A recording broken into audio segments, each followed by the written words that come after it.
Hi folks, in today's video I will be reviewing the first 2 issues of Everyday Dragons from Cantrips Media.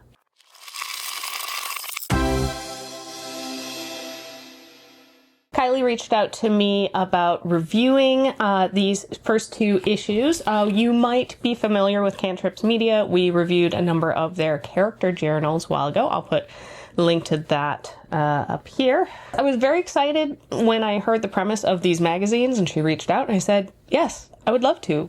Send them over. I want to read them so much.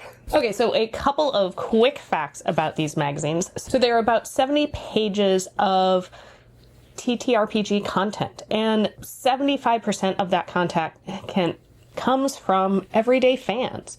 It features adventures, NPCs, some really cool artwork, maps, tools, as well as some like interviews and insights into folks who work in the hobby, as well as folks who kind of do other things related to the hobby, but maybe not exactly gaming. The first issue, issue number 1, came out in January, and it is kind of very much just geared a little bit more generally as a good introductory, like here's what the magazine is going to be about. And then the second edition, which came out second issue, which came out in April, had the Shadows and Darkness edition. So there was a little bit more of a theme to it. And I'm excited to see the future themes moving forward, because I think especially as a magazine, like if you want to get the monthly subscriptions, great, but if perhaps there's a little bit more of a theme that you're interested in, you can definitely pay attention to that. Now, I was sent the physical copy, but this is a magazine that I think is digital first, and you can also get the physical copies.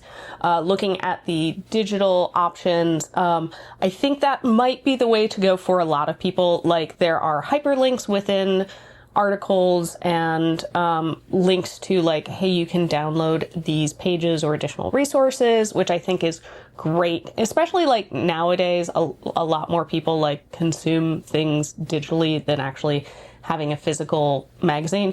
But also, I love being able to have a physical magazine, so I really like that there is the option of being able to be like, this is on my shelf, I can go find it, I'm not just searching through files on my computer, as well as there's just something nice about like flipping through the pages and yeah, having a physical book. I am a physical book person, not an ebook, just personal preference. Both start out with a letter from the editor, a letter from Kylie, and I will say reading this letter from the editor, as well as reading the little introductory or kind of summary bits that Kylie puts in here, or the articles that she has written, you really get a sense of, like, she has a very strong voice, and there's so much enthusiasm for the hobby that comes through in what she's written. It very much feels like you're sitting down and listening to somebody share what they love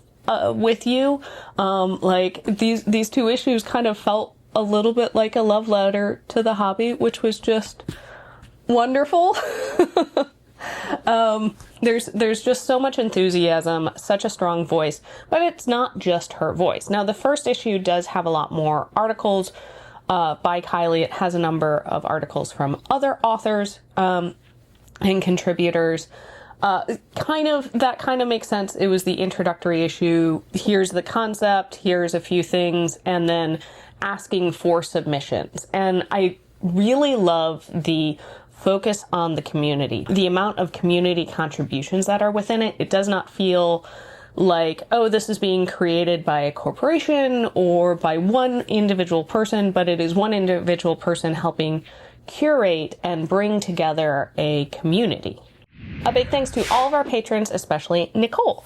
If you want to support our channel, you can head on over to patreon.com/rollforinitiative and check out the perks of being a patron. All right, let's get back to the review. Each issue does have an adventure. The last like 20 or so pages of each issue has the adventure, complete with like, you know, maps and the NPCs that you're going to need to use. But before that is a whole bunch of other great stuff. You have some advice articles in there, both written from like, hey, I'm a fellow game master passing on my knowledge, as well as like some advice that are written from characters, and it seems like with these first 2 issues that those are going to be reoccurring characters, which I think is really cool. Like, you get to know those characters as you read the issues. There are also character and NPC features, which give you, like, here are some of the basic stats or, like, what makes them unique and a little bit of a story behind them, as well as some really cool artwork that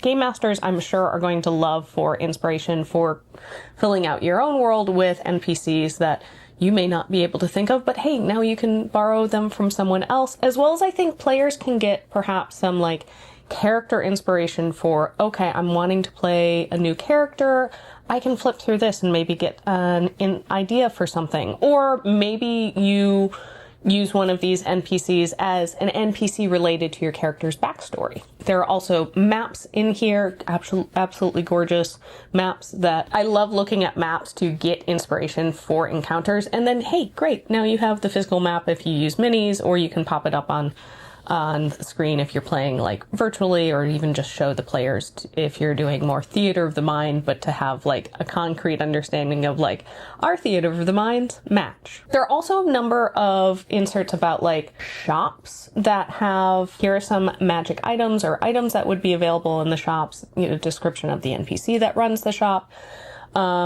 which I think is very useful. Coming up with shops can be very difficult, so you can just plug and play.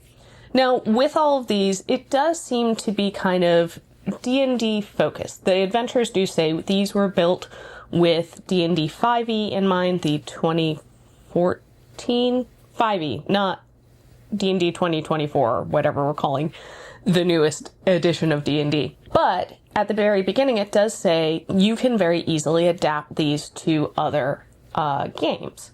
And in the first issue, it does focus a little bit more on things that feel very much like D&D, high fantasy, those kinds of settings. Now, the second issue does have like a Shadowdark cheat sheet section that breaks down, like, here's a cheat sheet for all the different character types, classes that you can print out and use at your table. There's also an adventure created for Draw Steel. So it's nice seeing that this is not just a D&D magazine, because there are some vibes to it that feel similar to like the Dragon magazine that TSR and Wizards of the Coast put out, but this is tabletop focused. So the advice you're getting is applicable no matter what system you're running, like the Game Master advice you're getting, the interviews and stuff like that are not D&D specific.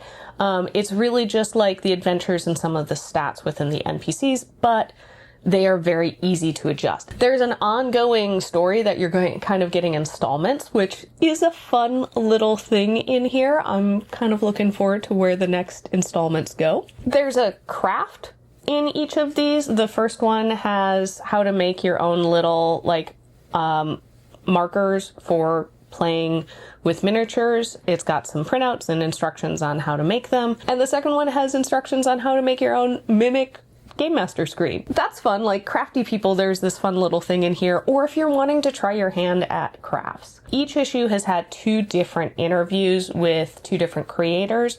The first interview has been focused a lot more on creators who are making something like physical art, or the first one was glass and the second one was dice. So here are things that aren't directly games, but they are very much related to games, like dice. How many of us use dice? All of us. Pretty much all of us. They're very well written interviews, and it's this really fun look into how somebody took this hobby or craft beyond just gaming and found, you know, their love of gaming with it, combining it, but also like how they do it as a living and what their process is. And this also bleeds over into the second interview, which is with people who work in the game industry. So the first one is focused on a games writer, and the second one is focused on a fellow YouTuber, Bob the World Builder.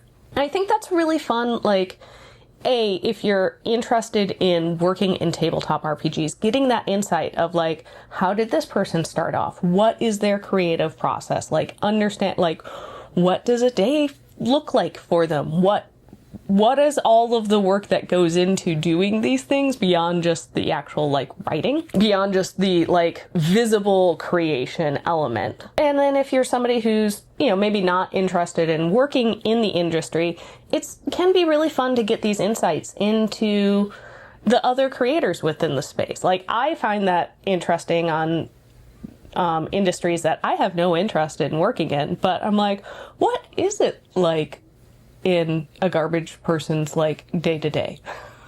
I was thinking of garbage person because the trash just got picked up earlier today and my kid is obsessed with the trash truck. Quick insert, I forgot to say this. The artwork is all really great. There's a variety of artists and art styles, all showing like these different locations and NPCs, as well as the layout is really good, like easy to read. There are a few like font headings that are, the font choice is a little difficult, but it is very like clearly a style choice. So I'm not really gonna knock it there necessarily, but well laid out. They're clear like little side things of the like, here's the takeaway from this article, the stuff you can steal, or like little side notes from the editor. Yes, A+, like very professional layout. Good job. I do think that this is a magazine that game masters might get a little bit more out of, just because like it's got the NPCs, it's got the maps, it's got the adventure. But I think players alike are also going to really enjoy this. It does feel like there is a little bit for everybody. There's even like a couple of polls, like they polled their Patreon community and I think got some other input from social media and put these polls up. There's a quiz on what your player archetype is. That's fun. Like, that feels very much like, ooh, fun magazine little thingy. So yeah, it does feel like there's a good mix of stuff in here for everybody. So even if you're like, I'm not really interested in the adventures, there's all of this other stuff in here for you. Or if you're mainly here for the adventure, maybe something else in there catches your eye and you go, oh, that craft sounds really interesting. Or, oh, I'd love to know what goes into running a dice business. It helps bring all of these things together and curate it in a really nice way. And for me, introduced me to a number of new creators that I didn't know about. There are a number of like people writing the games or artists who provided the artwork for the magazine that I had not heard about. So it's this really nice, like curated, like here are some names and people to keep an eye out for. Provides this opportunity for those people to help spread the word about them, help get them some experience, get them some exposure. And because I think sometimes it can be difficult when it's like, I want to branch out, I want to find some new creators or new games, but it can be hard sometimes to find that if you don't, know necessarily where to look. And this feels like a very nice curated, there's a good diversity it feels like here, and a nice curated collection of like, here are some independent up and coming creators to check out and keep an eye on. It has the info so you can go find more of their stuff. Like, I really loved this NPC write-up. I want to go see what else that this person has written. Or, I love this adventure. Do they have any more? I really enjoyed these first two issues. Very excited to see where it goes next. Love the community aspect, highlighting people in the community. And yes, plus just like fun to have a fun magazine that I'm like, oh, this is a nice little break from the chaos that is going on in the world, and I can just sit down and read about this NPC, or read this NPC's, like, an ongoing thing is things to experience before you inevitably die. That talks about, like, different locations, written from Yuri Calypso's point of view. And yeah, I'm excited to see, like, where does Yuri Calypso suggest I go experience next? And imagine that I'm in that world instead of this world for a little bit.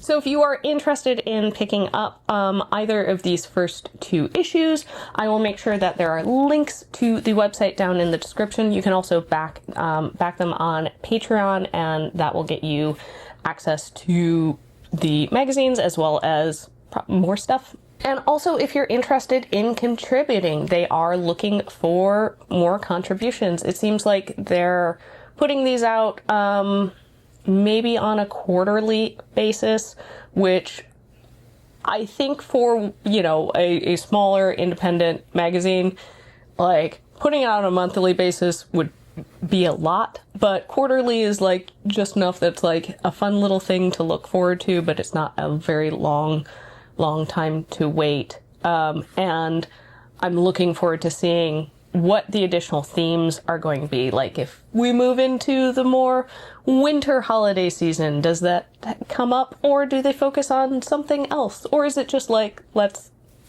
have fun, cool stuff? Because that also is a good theme. Alright, thank you so much for watching this video. If you enjoyed it, make sure you give it a like and subscribe. Go check out Everyday Dragons, and I will see you next time on Roll for Initiative. Bye!